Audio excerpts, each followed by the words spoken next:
Thank you, Dr. Campbell, Dr. Zakir Naik, for your presentations as well as the response. Lastly, we have the audience participation session, namely the question and answer session. To extract maximum benefit in the limited time of 60 minutes approximately that we have available, we would like the following rules to be observed.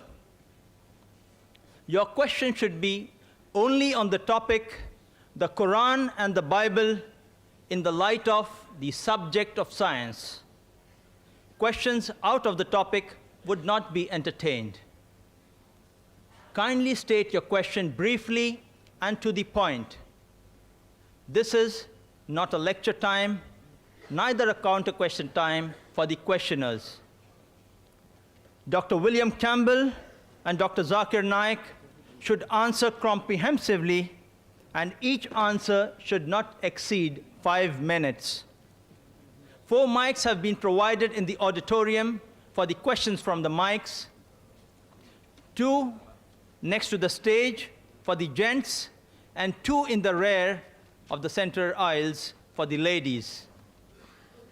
Those who would like to put forward a question to Dr. William Campbell may kindly queue up behind the mics on my left, gents in the front, ladies in the rear, and those who would like to put forward a question to Dr. Zakir may kindly line up behind the mics on my right, gents in the front, and the ladies in the rear. I would like the audience in the balcony to kindly excuse us. We are happy that this is a full session, jam-packed hall, but we request you to kindly take the trouble to come down to the mics if you'd like to put forward a question. Only one question at a time may be put forward. If you have a second question, you would have to line up behind, again to put forward your second question.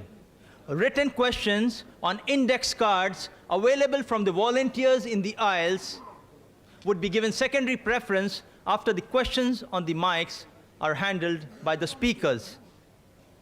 Please write on the card to whom your question is addressed, Dr. William Campbell or Dr. Zakir Naik, so that they can be put in the appropriate boxes in front of you, transparent boxes with the names Dr. William Campbell and Dr. Zakir Naik put on them, so that the questions could be shaken up by the coordinators and the speakers themselves could select the questions at random. These would be screened by the panel of the speakers to see that they are relevant and on the topic, and okayed by the coordinators to be put forward on the coordinator's mic, which the speakers would have to answer. Kindly state your name and profession before putting forward your question. We will allow one question at a time in a zigzag fashion, alternately addressed to each speaker. So first question next to the stage, second question next to the stage, third question on my left in the rear, fourth question in the rear on my right, and so on. We would allow approximately 40 minutes for these questions, then we switch over to the questions on the slips. May we have the first question from the mic on my left for Dr. William Campbell. I would like to ask Dr. Campbell if in Genesis it says, when it talks about the flood, Noah flood, it talks about that the water covered the surface of the earth, all the creations and all the mountains and everything. And it says that it covers the highest mountain on earth. And that was 15 cubits, which is in Arabic 15 foot, qadam. So we know scientifically that the highest mountain on earth is not 15 foot. It is a lot higher than that. So how come in Genesis it says that the water covered everything, every single mountain on earth, and the highest was 15 feet?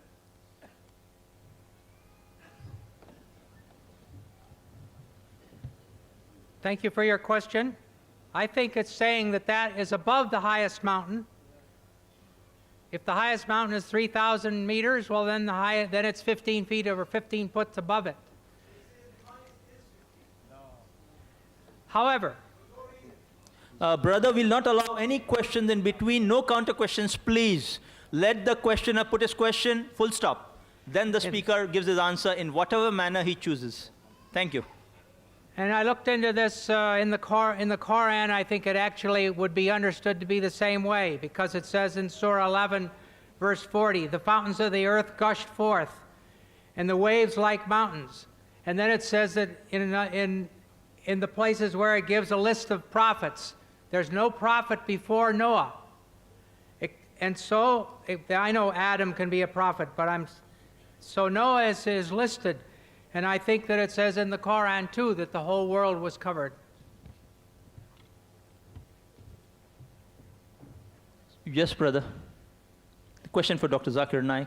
Dr. Zakir, you said that there isn't any mistake in Quran. Excuse me. The second question would come from the mic on my right for Dr. Zakir. Okay, you said that Allah reflects light, and He's made a nur. I didn't really understand that. The brother posed the question. He didn't understand my explanation to the counter-argument of Dr. William Campbell regarding Nur and Allah. The Quran says in Surah Nur, chapter 24, verse number 35, that Allah is Nur samawati wal ard, is the light of the heavens and the earth. He is a light. The meaning of light in the Quran, it is reflected light or borrowed light. So he is asking, does it mean that even Allah has got borrowed light? So the answer is giving further. If you read in the verse, it says that it's like a parable of a niche. In the niche, there is a lamp. Lamp has a light of its own. That means Allah has light of its own, as well as that light of its own is also being reflected. The light of Allah subhanahu wa ta'ala is again being reflected by Allah subhanahu wa ta'ala himself. Like a halogen lamp that you see here, it has a tube in between. The lamp, you can refer to that as a siraj or a wahaj or a diya. And the reflector as munir or nur, borrowed light or reflection of light. And furthermore, but natural, this light actually doesn't refer to the physical light we're talking about. It is the spiritual light of Allah subhanahu wa ta'ala. But as an answer I've given to Dr. William Campbell, and since I've got 5 minutes, I would like to utilize it. Dr. William Campbell gave a reply to Nuh alayhi salam. I'm a person who's a concordance approach with the Bible and conflict approach with the Quran, because both ways, alhamdulillah, Quran will pass the test. And even if I agree with Dr. William Campbell, and I agree with him, it is right, that it was 15 feet above the highest mountain. But it's mentioned in Genesis, chapter number 7, verse number 19 and 20, that the full world was submerged underwater. And furthermore, archaeological evidence shows today, and the time of Noah's time, if you calculate by genealogy, it comes to in the 21st to 22nd century BC. Archaeological evidence shows today that the 3rd dynasty of Babylon and 11th dynasty of Egypt were present at the 21st and 22nd century BC, and there was no evidence of flood. And they remain uninterrupted. Therefore, archaeological evidence shows us that it's impossible that the earth was submerged, the full earth was submerged underwater in the 21st, 22nd century BC. What about the Quran? What about the Quran? Point number 1, Quran does not give a date. Whether 21st century BC or 50th century BC, no date. Point number 2, nowhere does the Quran say the full world was submerged underwater. It speaks about Nuh alayhi salam and his qawm and his people. A small group of people or maybe a large group of people. Archaeological evidences tell today, and the archaeologists, they say that we have no objection. It's possible that parts of the world was submerged underwater, but full world, it's not possible. So alhamdulillah, the Quran is matching with the latest discovery in archaeology, but the Bible does not. Furthermore, if you read Genesis chapter number 6, verse number 15-16, it speaks about Almighty God telling Nuh alayhi salam that build an ark, and it gives the length 300 cubit in length, 50 cubit in breadth, and height 30 cubit. Cubit is 1.5 feet. The brother made a mistake. It's 1.5 feet. And in New International Version it says 450 feet in length and 75 feet in breadth and approximately 45 feet in height. It's 30 cubit in height. If you measure this, I've done the calculation, it comes to less than 150,000 cubic feet in volume. And area-wise, 33,750. And the Bible says there were 3 floors. Ground floor, first story, second story. So multiply by 3, you get an answer of 101,250 square feet. That is the area. Imagine a pair of all the species of the world was accommodated in 101,250 square feet. Imagine. Is it possible? Millions of species are there in the world. If I tell in this auditorium, 1 million people came in this auditorium, will you believe? I remember, I think last year, I'd given a talk in Kerala, and there were 1 million people. That's the biggest gathering I've addressed, alhamdulillah, by Allah's grace. 1 million people, I could not see the end. It was not an auditorium, it was a big beach. I couldn't see anyone. Only few people in the front, that's all. Few compared to the 1 million people that were there. If you see on the video class, you will realize how big is 1 million. Somewhat like Arafat, you see 2.5 million people in Arafat. In an area of 101,250 square feet or 150,000 cubic feet, it is impossible.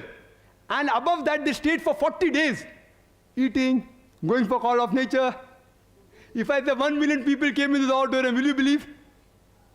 So scientifically, there are several things in which there are gross scientific errors in the Bible. Can we have the next question for Dr. Campbell from the mic at the rear? Dr. Naik, you said No, that excuse there me. is... This question is for Dr. Campbell. Okay. So you have So to wait. the next person would like to ask a question to for Dr. Campbell. Yes, I'd like to pose this question, or rather, this test to Dr. William Campbell. Why don't you attempt the falsification test of the Bible given in the book of Mark, chapter 16, verses 17 and 18, and prove to the audience here, right now, that you are a true Christian believer?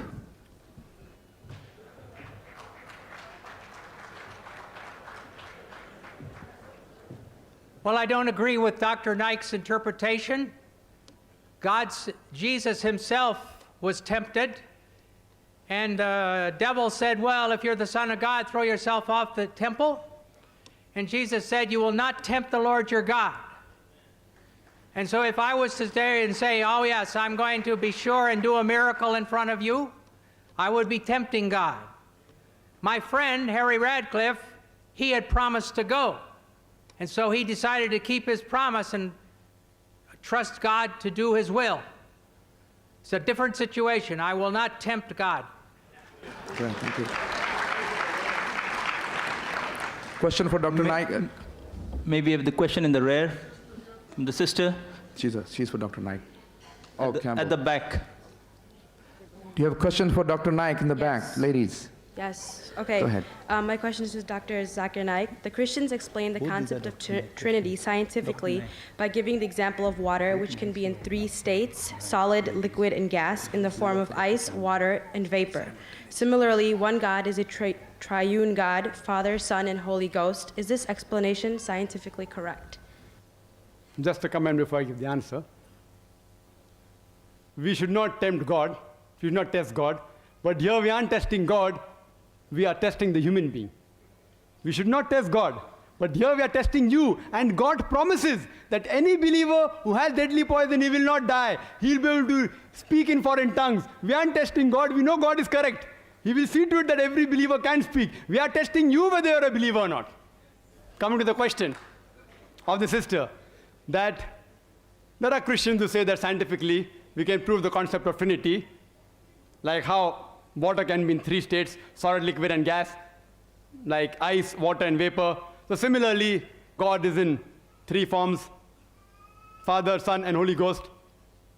How to reply, and is this scientifically correct? Scientifically, I do agree, water can be in 3 forms: solid, liquid, and gas, ice, water, and vapor. But scientifically, we also know that the component of water remains the same, H2O, 2 atoms of hydrogen and 1 atom of oxygen. The components remain the same, the constituent remains the same, the forms keep on changing, there is no problem. Let's check with the concept of Trinity. Concept of Trinity, Father, Son, and Holy Ghost. Form, they say form changes. Okay, for sake of argument, we agree. Does the component change? God and Holy Ghost is made of spirit. Human beings are made of flesh and bones. They aren't the same. Human beings require to eat. God doesn't require to eat to survive. They aren't the same. And this is testified by Jesus Christ, peace be upon him, himself in the Gospel of Luke, chapter number 24, verse number 36 to 39. He says that, behold my hands and feet, handle me and see, for a spirit has no flesh and bones. He says, behold my hands and feet, handle me and see, for a spirit has no flesh and bone. And he gave his hand, and they saw, and they were overjoyed. And he said that, do you have any meat to eat? And they gave him broiled fish and a piece of honeycomb. And he ate to prove what? That he was God? To prove that he was not God. He ate. And his flesh and bones. A spirit has got no flesh and bone. This proves that it is scientifically not possible that Father, Son, and Holy Ghost, Father, JSK, peace be, Holy Ghost, is Almighty God. And the concept of Trinity, the word Trinity, doesn't exist anywhere in the Bible. The word Trinity is not there in the Bible, but it is there in the Quran. Quran says in Surah Nisa chapter 4 verse 171, it says, وَلَا تَقُولُوا ثَلَاثًا. Don't say Trinity. إِنْتَوْ خَيْرٌ لَكُمْ. This has stopped, it's better for you. Trinity is also there in Surah Ma'idah chapter number 5, verse number 73, which says, لَقَدْ كَفْرَ الَّذِينَ قَالُوا إِنَّ اللَّهُ ثَالِثُ ثَلَاثًا. They are doing kufr, they are blaspheming, those who say that Allah is three in one, is a triune God. Jesus Christ, peace be upon him, never said he was God. The concept of Trinity doesn't exist in the Bible. The only verse which is closest to the concept of Trinity is the first epistle of John, chapter number 5, verse number 7, which says, for there are three that bear record in heaven, the Father, the Word, and the Holy Ghost, and these three are one. But if you read the Revised Standard Version, revised by Thaidu scholars, Christian scholars of the highest eminence, backed by 50 different corporate denominations, they say this verse of the Bible, first epistle of John, chapter 5, verse number 7, is an interpolation, is a concoction, is a fabrication. It was thrown out of the Bible. Jesus Christ, peace be upon him, never claimed divinity. There is not a single unequivocal statement in the complete Bible where Jesus Christ, peace be upon him, says, I am God, or where he says, worship me. In fact, if you read the Bible, it is mentioned in the Gospel of John, chapter number 14, verse number 28, he said, my Father is greater than I. Gospel of John, chapter number 10, verse number 29, my Father is greater than all. Gospel of Matthew, chapter number 12, verse number 28, I cast out devils with the Spirit of God. Gospel of Luke, chapter number 11, verse number 20, I with the finger of God cast out devil. Gospel of John, chapter number 5, verse number 30, I can of my own self do nothing.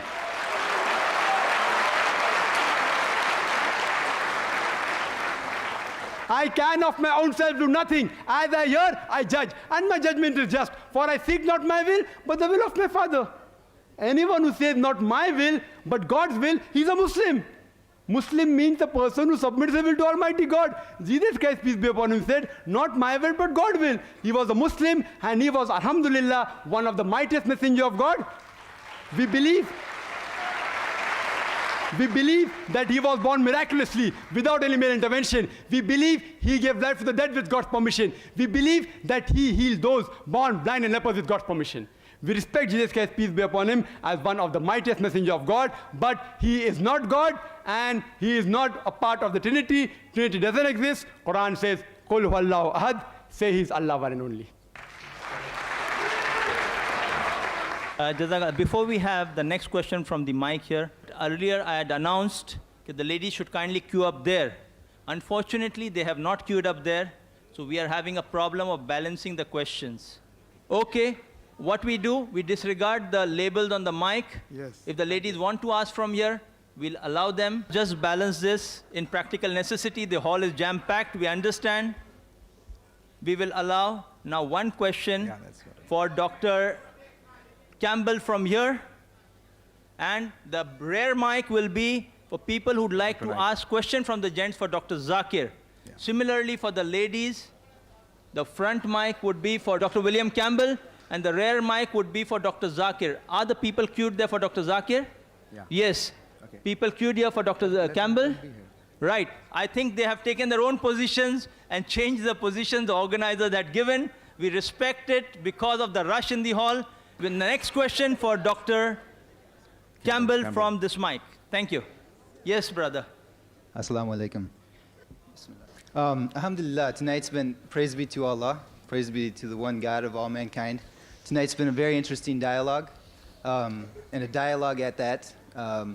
It's talking about a very noble topic for mankind, for all of mankind. And so we have gathered here as all of humanity. Question, please. Okay. No statements. Okay, Question. Go to the Bismillah. In the question. name of Allah, the question is this. Okay, we've come here together for this event tonight. It should benefit us. And so I'm asking Dr. Campbell, as a Christian and with your colleagues as well, has this event done its job? Has it opened your heart? Has it at least opened a glimmer towards looking further into the truth of Islam? Thank you.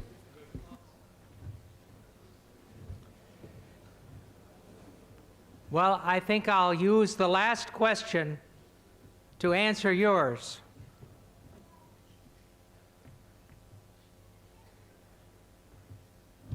Dr. Naik says there's no place that Jesus says he's God.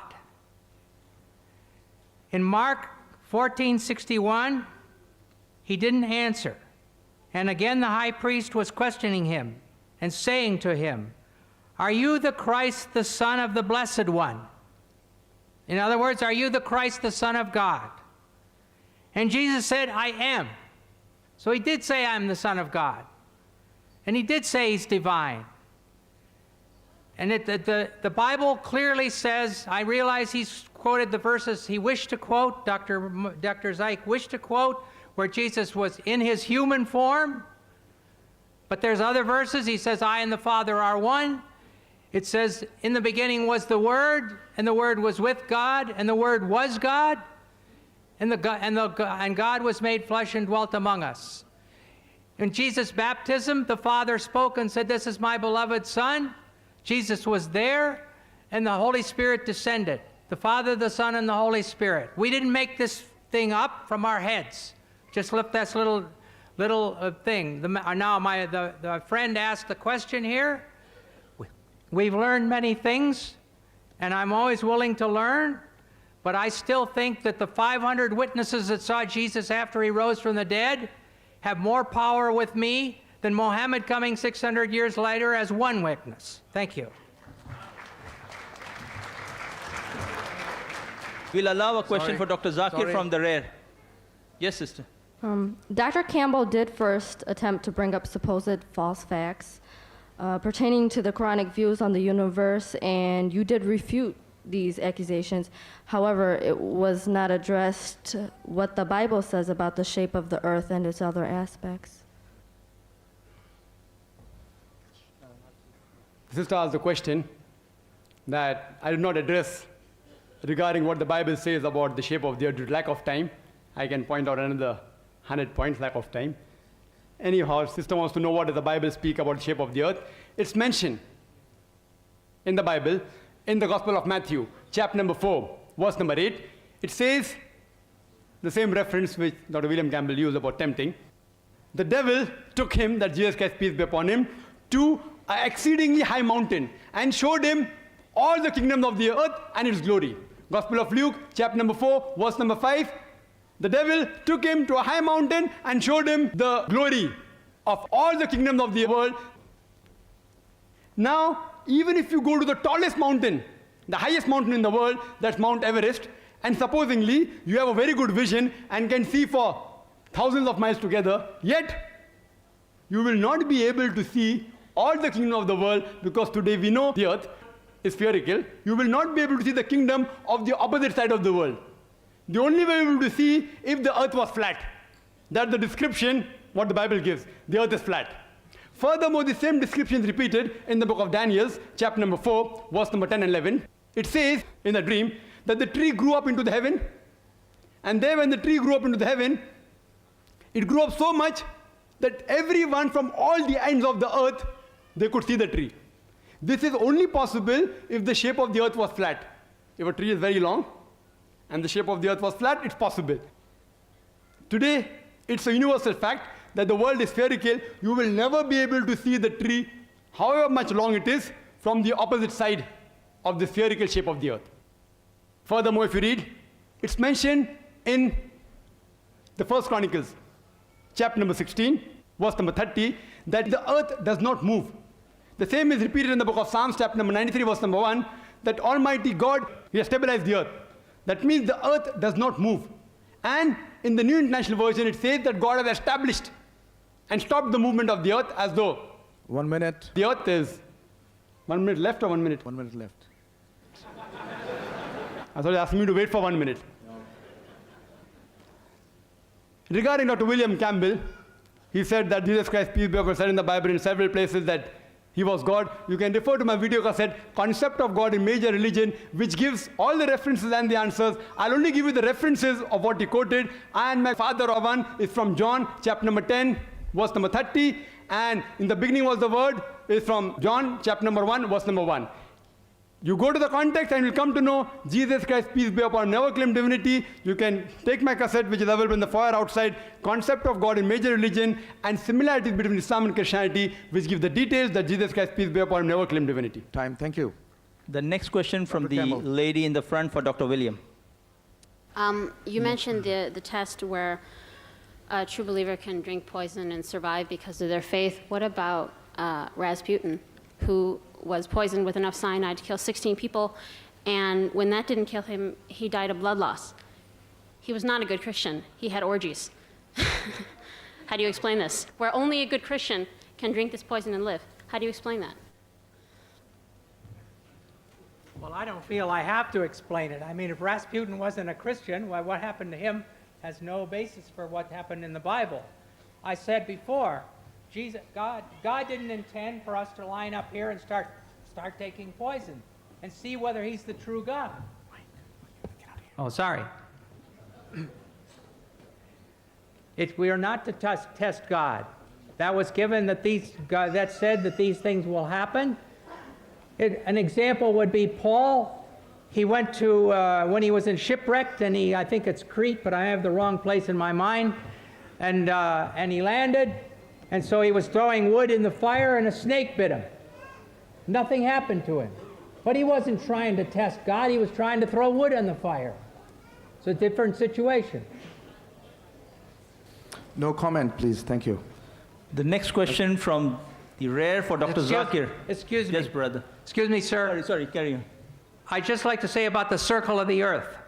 In Isaiah 40:22, it says, "He, God, sits enthroned above the circle of the earth." Thank you. In the back for Dr. Yes, Naik. brother. For Dr. Zakir. Dr. Zakir, you said there isn't any mistake in Quran. I see more than 20 mistakes in Arabic grammar, and I will tell you some of them. إن الذين آمنوا والذين هادوا والصابئون. He said in Baqarah and Hajj, إن الذين آمنوا والذين هادوا والصابئين. Which is right? الصابئون or الصابئين? Number one.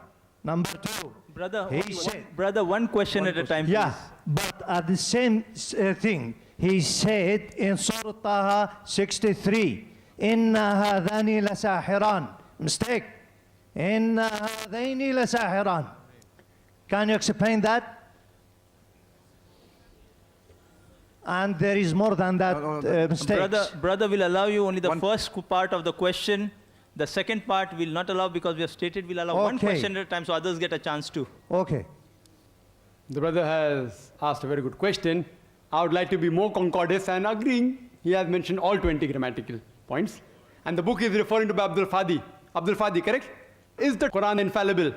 I can see some things. Yeah. Alhamdulillah, my side is good.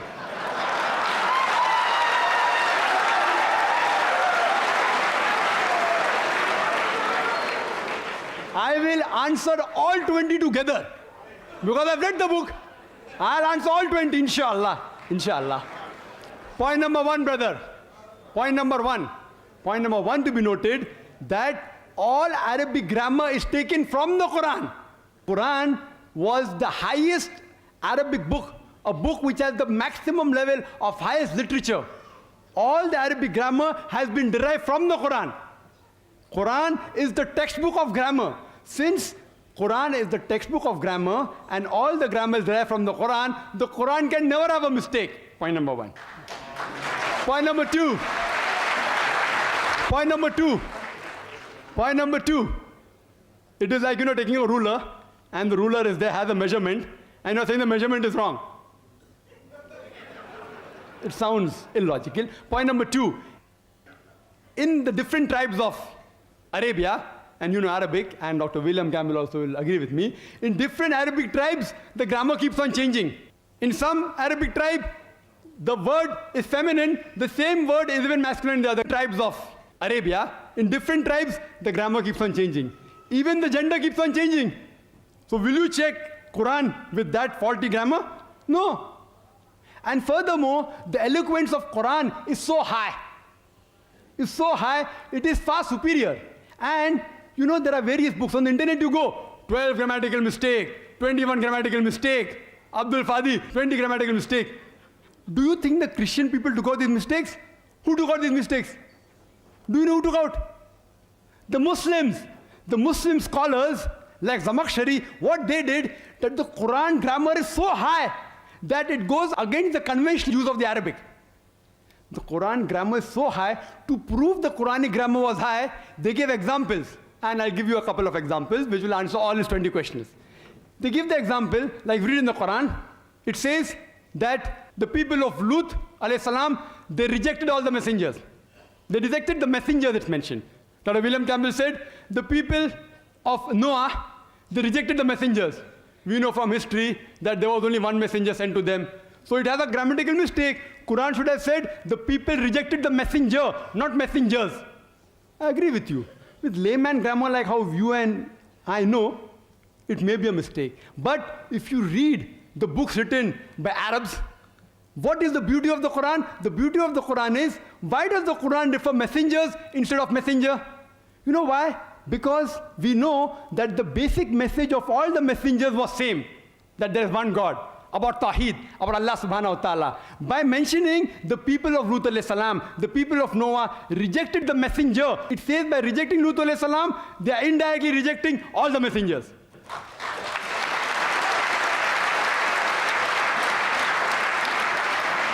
See the beauty, see the eloquence, alhamdulillah. You may think it's a mistake. It's not a mistake. Similarly, people like Anuj Saroj says that Quran says, kun fayakun, be and it is. It should be kun fakana, be and it was. Agreed, past tense is kun fakana in Arabic. It's not kun fayakun, but the kun fayakun is more superior. It says, Allah, it was, it is, and can do. Past, present, and future. Thank you, Dr. Naik. May we have the next question from the brother in the front for Dr. William Campbell. Yes, Dr. Campbell, this is a very sincere question to learn a little more about Christianity. I want to ask that Jesus' ministry was only for 3 years after he was baptized by John the Baptist. So Jesus, the second most powerful person after God, the Son of God, what are his contribution in his early life from 1 year to say 27 or 28 years? What are his significant contributions? This is, excuse me, Dr. Campbell. This is not the topic for tonight. We had. Allow the next person to ask. Yeah, you can go ahead. In the beginning of his presentation, Dr. Campbell mentioned Zulqarnain from the chapter 18 of Quran, the cave, and he mentioned that Zulqarnain is Alexander the Great. Can you prove me how you came to that Zulqarnain is Alexander the Great? I only read it in the commentary of Yusuf Ali. But regardless of whether it's Alexander the Great or who it is, the sun doesn't set in a murky marsh, and that's what the verse says. Okay, thank you. Yes, sister, the question for Dr. Zakir. I don't know the exact verse, but when the Bible says, "For as Jonah was 3 days and 3 nights in the belly of the fish, so shall the Son of Man be for 3 days and 3 nights the heart of the earth." Did Jesus, peace be upon him, scientifically fulfill the sign of Jonah?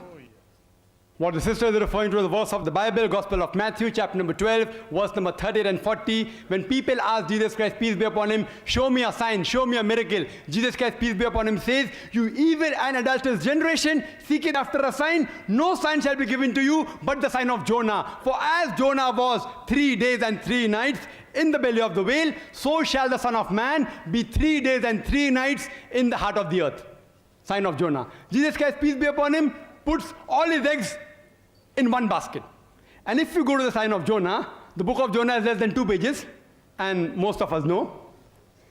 And if you analyze that Jonah was 3 days and 3 nights, but Jesus Christ, peace be upon him, we know from the Gospels that he was put on the cross, the alleged crucifixion, alleged. By late evening, he was brought down from the cross and put in the sepulchre. And on Sunday morning, if you see, the stone is moved away and the sepulchre is completely empty. So Jesus Christ, peace be upon him, is in the tomb on Friday night. Friday night he was in the tomb. Friday night. He was there in Saturday morning, one day, one night, one day. And he was there Saturday night. So 2 nights and 1 day. 2 nights and Sunday morning the tomb was empty. So Jesus Christ, peace be upon him, was there for 2 nights and 1 day. It's not 3 days and 3 nights. Dr. William Campbell gives the reply in his book that, part of the day can be counted as 1 day. And if a patient comes to me who's sick on Saturday night, on Monday morning, and if I ask him, how long are you sick for? He will say 3 days. I agree with you. Concordance approach, I agree. I'm very generous. You say part of the day is full day, I agree with you. So Saturday night, part of the day, 1 day. Sunday, part of the day, full day, 1 good. Monday, part of the day, full day, no problem. If patient says 3 days, no objection. But no patient will ever say 3 days and 3 nights. I challenge.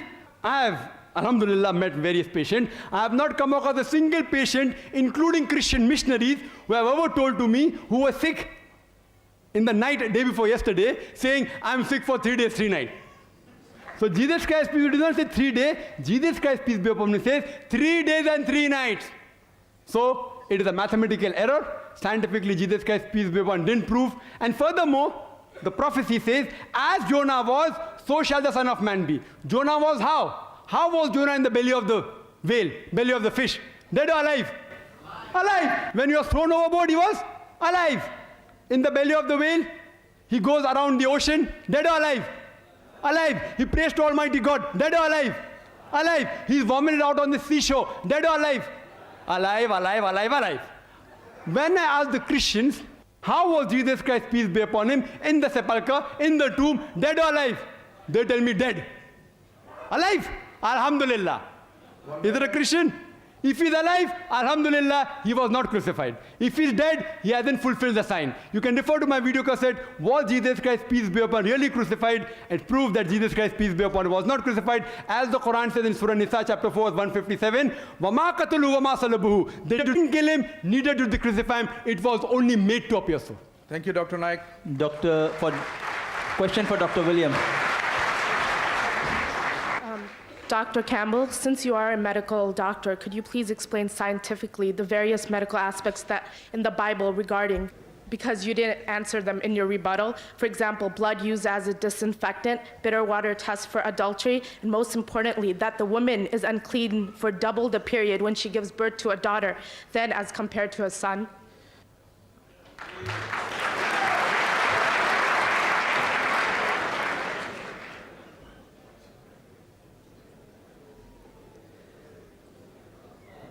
Thank you for the question, and I'll get to it. But Dr. Naik keeps getting the questions that should become to the Christian. It says that on the next day, when it was one after the preparation, the chief priests and the Pharisees gathered together with Pilate and said, Sir, we remember that when he was still alive, that deceiver said, after 3 days I'm to rise again. Therefore, give orders for the grave to be made secure until the 3rd day. So they're using these words interchangeably. As far as I'm concerned, all of these words, the 3rd day, after the 3rd day, equal what happened with Jesus in the grave. The other thing is, and then there's resurrection. There is one other thing. When Jesus was arrested on Thursday night, please be quiet. This is not going to work like this. Please be patient. Thursday after when he was arrested, he said, my hour has come. And so I count that that's 3 days and 3 nights. Now you've asked me about these places in the Bible. I believe the Bible was written by God, and I believe that God put them in there. So it's not up to me to explain what God said, but I believe that God put those things in his Bible. Give them 3 questions to 3 people. Yes. And now we will have the last question on the mic from the brothers at the back for Dr. Zakir. Then we start the questions on index cards. That's the last question, as per our time limitations, please. Okay. For Dr. Zakir. Assalamu alaikum. My name is Aslam Rauf, and I'm a student studying biology right now. And my teacher is teaching me evolution now.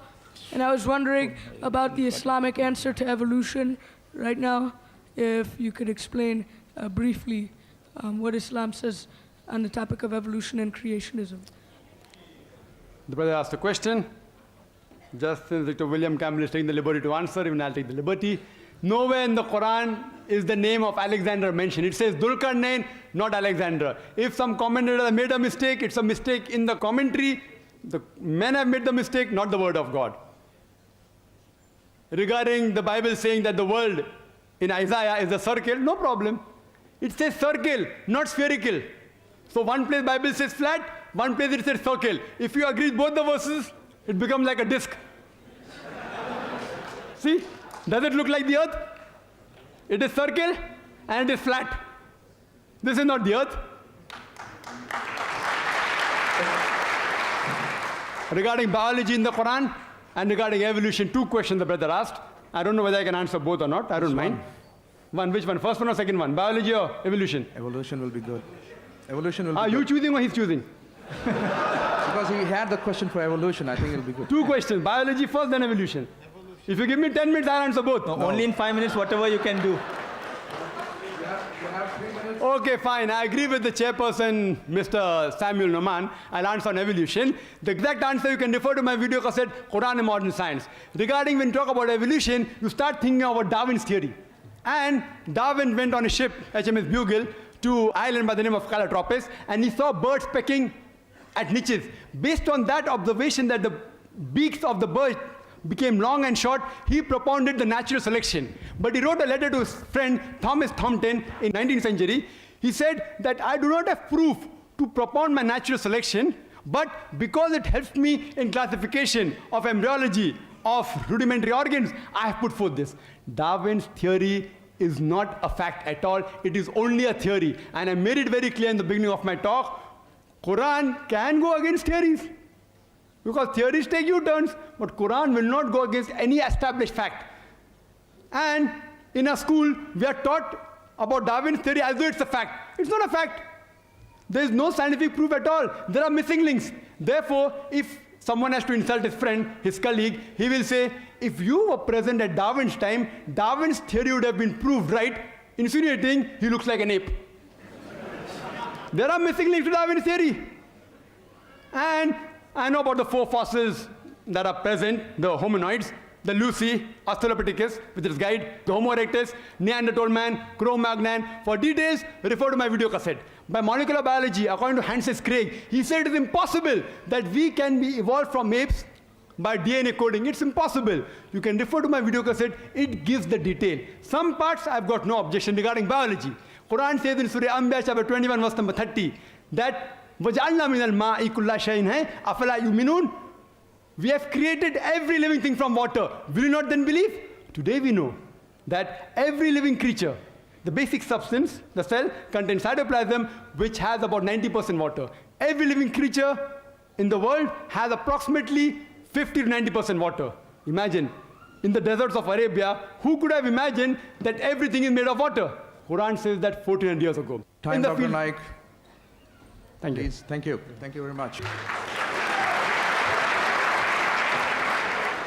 We will now start the questions on slips of paper. We would have this box for Dr. William Campbell, this box for Dr. Zakir Naik. We turn the boxes, their names toward themselves so they don't see through while you all can see. They pick up the questions, looking away from the box, and they answer it themselves. Whatever they choose, they have to answer. The first question for Dr. William Campbell. And the next question for Dr. Zakir. They can pick up the questions in advance so that we don't waste time in the reading the questions. So one questions they can start, and we'll allow Dr. William to read for some time if he wants. That's the first question. I will read the question, but first I just want to say about everything made of water. It's perfectly obvious. Every time you smash a bug, It's made of water. Every living thing is made of water, but it's observable. It's not a miracle. Okay, Dr. Campbell, if you cannot answer the contradictions in Genesis regarding the creation, don't you think that that proves that the Bible is unscientific and therefore not from God?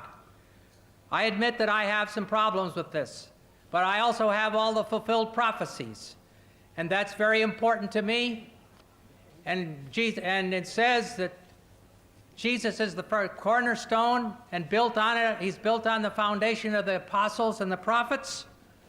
And so the prophets prophesied and the apostles wrote down when God fulfilled the prophecy.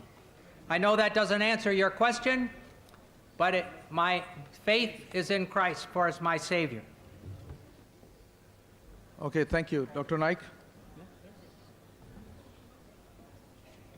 Text and translation are two different words, giving two different meanings in the Bible. In English, a text or a translation. Can scientifically text and translation be proved to be the one and the same? Did God reveal his messages upon Moses and Jesus, peace be upon him, upon them in English? That's a very good question. Can the text and translation be the same? No. A text and translation cannot be exactly the same, can come close to it. And according to Maulana Abdul Majid Daryabadi, he said, the most difficult book in the world to translate is the glorious Quran. Because the language of the Quran is so eloquent, it is so superior, so noble. And one word in Arabic has got several meanings. Therefore, to translate the Quran is the most difficult. It is not the same. And if there's a mistake in the translation, it is a human handiwork. The human being who's translating, he's to blame, not Almighty God. Regarding, was Bible revealed in English? No. Bible wasn't revealed in English. It's Old Testament in Hebrew, New Testament in Greek. Though Jesus Christ, peace be upon him, spoke Hebrew. But the original manuscript that you have, it's in Greek. The Old Testament, the original Hebrew is not available. Do you know that? The Hebrew translation of the Old Testament is from the Greek.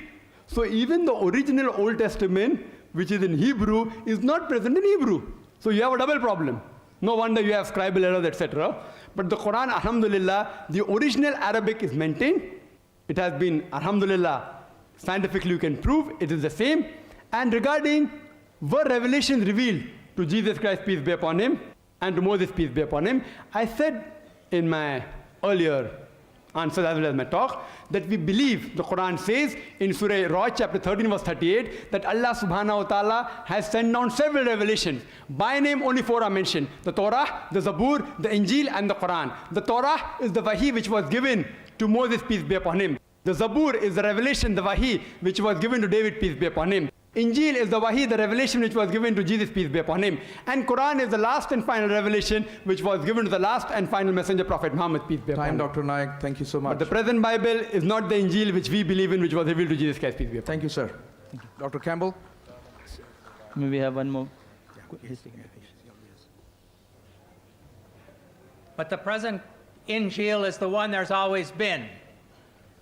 We have texts, 75% of the text from 180 AD. That's 100 years after John wrote.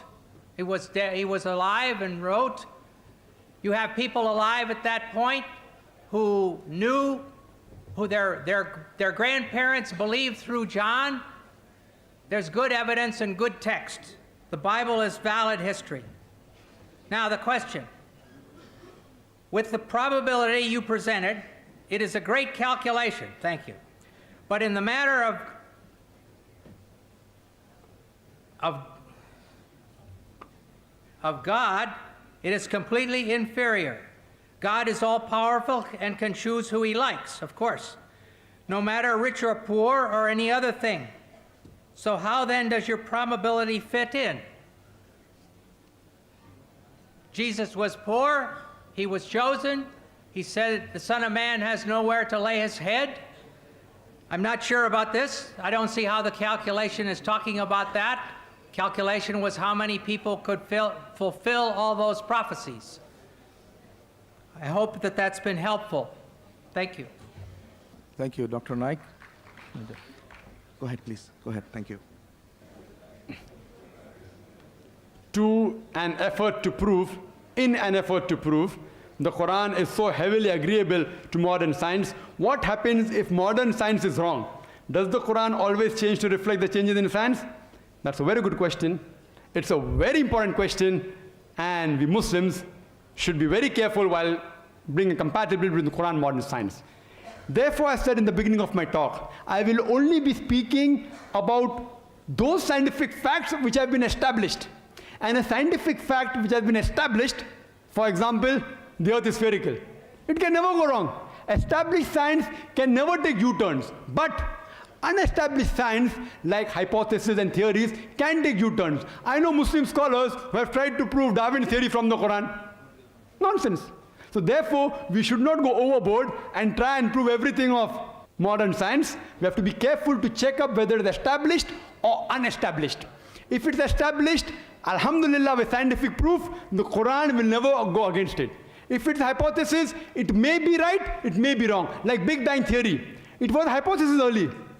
Earlier it was a hypothesis. Today, after solid proof about the celestial matter, according to Stephen Hawking, etc., it's a fact. So Big Bang theory, today is a fact. Yesterday it was a hypothesis. Once it becomes a fact, I use it. You know, there are hypotheses saying that human beings have been created from a single pair of genes, Adam and Eve. I don't use it, because science has established, it goes along with the Quran. It goes along with the Quran that we have been evolved from one pair, Adam and Eve, peace be upon them. But I don't use it because that is not an established fact. So therefore, while bringing a correlation between Quran and science, etc., see to it that you use only those scientific facts which have been established and not hypotheses, because Quran is far superior to modern science. I'm not trying to prove the Quran to be the word of God with the help of science. No, not at all. What I'm trying to do, for us Muslims, Quran is the ultimate criteria. For the atheist and for the non-Muslims maybe, science may be the ultimate criteria.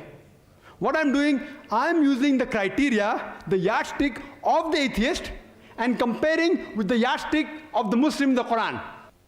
I'm not trying to prove the Quran to be the word of God with the help of science. What I'm trying to do, when I bring a compatibility, and I show the superiority of Quran, that what your science has told us yesterday, Quran has told us 1400 years ago, I'm trying to prove that our yardstick, the Muslim yardstick, the Quran, is far superior to your yardstick, the science. Therefore, you should believe in Quran, which is far superior. Hope that answers the question. Thank you, Dr. Ryan. Yes, Dr. Campbell. This is the last, excuse me. Last two questions for the speakers. We'd ask the audience to just bear for us for a few minutes more.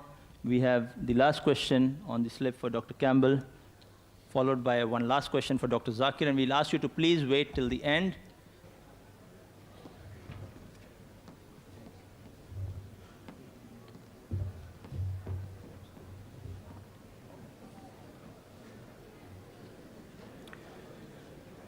It's the same question as the last one, really. Dr. Campbell agreed to Dr. Naik that the errors he showed are not wrong and that he can't answer them. So does this mean that Dr. Campbell agrees that the Bible has errors? So it's not the Word of God.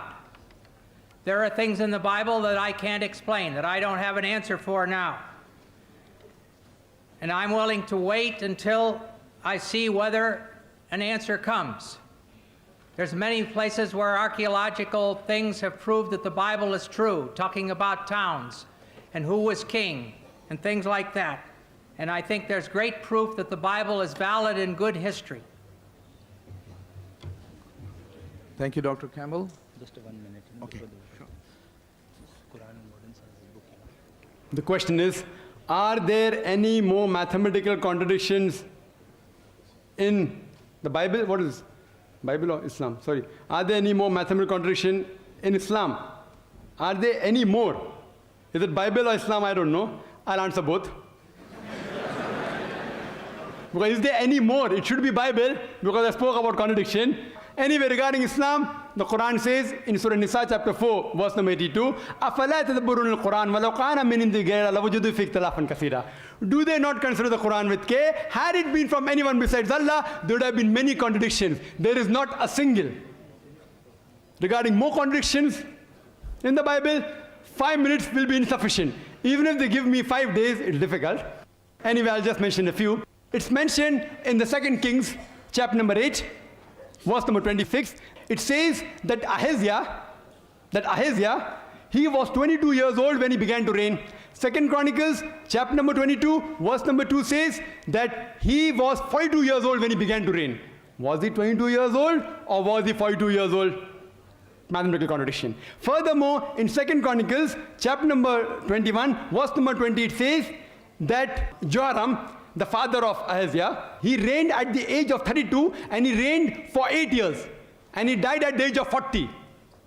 Immediately, Ahaziah became the next ruler at the age of 42. Father died at the age of 40. Immediately, son takes over, who's at the age of 42. How can a son be 2 years older than the father? Believe me, even in Hollywood film, you will not be able to produce it.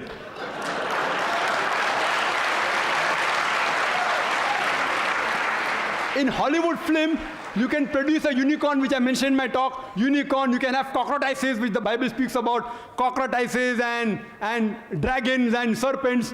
But in Hollywood, you cannot even show a son being 2 years older than the father. It cannot even be a miracle.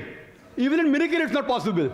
Impossible. In miracle, you can have a person being born of a virgin birth, but in miracle, you can't have a son being older than the father by 2 years. Further, if you read, it's mentioned in the Bible in 2 Samuel, chapter number 24, verse number 9, that the people that were involved in the battlefield, it gives a list of these people in 2 Samuel, chapter 24, verse number 9, and it says that people that took part, 800,000 of the men of Israel took part, and 500,000 of the men of Judah. Same, if you see other places, 1 Chronicle, chapter 21, verse number 5, it says that 1,100,000 people took part in the battlefield from the men of Israel, and 10,460 men took part of Judah. Was it 800,000 people who took part from the men of Israel, or was it 1,100,000? Was it 5 lakh people of Judah that took part, or 10,460? A clear-cut contradiction. Furthermore, it's mentioned in the Bible in 2 Samuel, chapter number 6, verse number 23, that Michal, the daughter of Saul, she had no sons. 2 Samuel, chapter 21, verse number 8, Michal, the daughter of Saul, had 5 sons. One place it says no children, no son, no daughter. Other place, 5 sons. Furthermore, if you read, it's mentioned in Gospel of Matthew, chapter number 1, verse number 16, it says about the genealogy of Jesus Christ, peace be upon him, as well as Luke chapter number 3, verse number 23. And it says that Jesus' father, that Joseph, his father was Jacob, in Matthew chapter 1, verse 16. And Luke chapter 3, verse number 23, Jesus' father Joseph, his father was Heli. Did Jesus' father Joseph had 2 fathers? What do you call a person who has got 2 fathers? Or was it Heli or was it Jacob? Thank you, Dr. Naik. Thank you very much.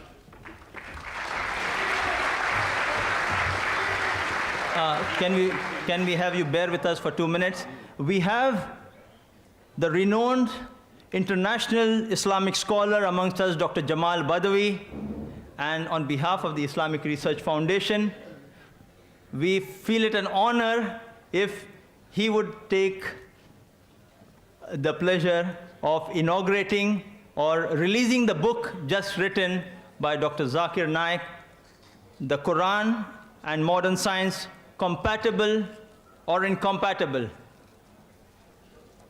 Dr. Jamal Badawi to release the book, which has just recently been published and printed a few days back, and being released here in Chicago on this appropriate occasion. And I think there is no more fitting way as a gesture of friendship than to ask Dr. Zakir to give it to Dr. Campbell by himself.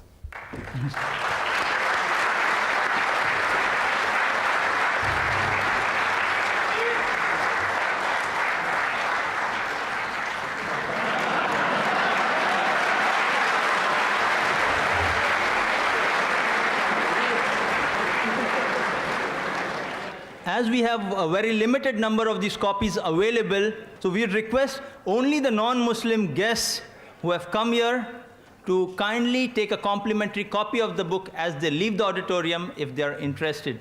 It would be a pleasure. May I call upon Dr. Sabil Ahmed to present the vote of thanks.